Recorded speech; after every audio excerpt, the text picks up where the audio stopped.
How to become a mechanic. Tips from Val Tools. This is the number one asked question about the automotive industry on all of social media. If you want to be in the trade, chances are you've already been in the parts store like 100 times. So go in there, ask the guy behind the counter, what are some really cool shops in the area? What are the top 5 shops that you think are cool? Now, please note that I said what are the cool shops in the area, not who's hiring, because some of these shops that are hiring constantly are not the shops that you want to be working at. Okay, next tip.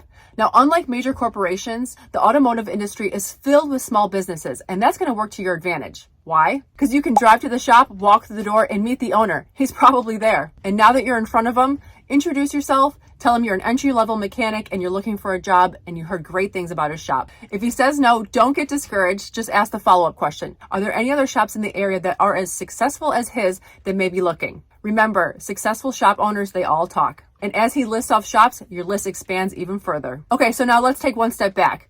Back to the parts store. Another great resource for you are tool trucks. And I mean all of them. We are at the shops every single week and we know what's going on. So ask the person driving the truck, if you weren't selling tools and you had to be a mechanic, what are the top 5 shops that you'd want to work at? At this point, if you followed these steps, you should have a decent list of good shops in the area. But let's put something in your back pocket, a resume. I know it may seem kind of silly if you're 18 and the only thing on that resume is going to be your brief employment at Subway, but it's something. But that doesn't mean that your resume can't include interests and hobbies, and also your goals for the next 3 years. Just because you haven't been a mechanic for the last 10 years doesn't mean that you can't impress someone with a vision of where you want to be, like being ASE certified in the next 5 years. Okay, next tip, and this one's personal for me. If you were to ask me, Val, what are the top 10 shops that you'd like to work at? Would you be surprised to know that they're not all automotive repair shops or dealerships? Think outside the box.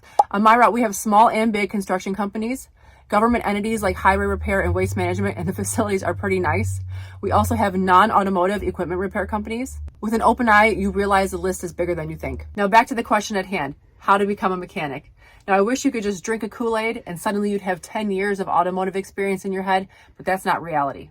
The key is getting in front of the right people, and you do that by, now call me old-fashioned, but you got to get out of your house and pound the pavement. It's an old sales term for getting out there and meeting people face to face. And happy St. Patrick's Day. Don't have too many. Tomorrow's Monday. Sláinte.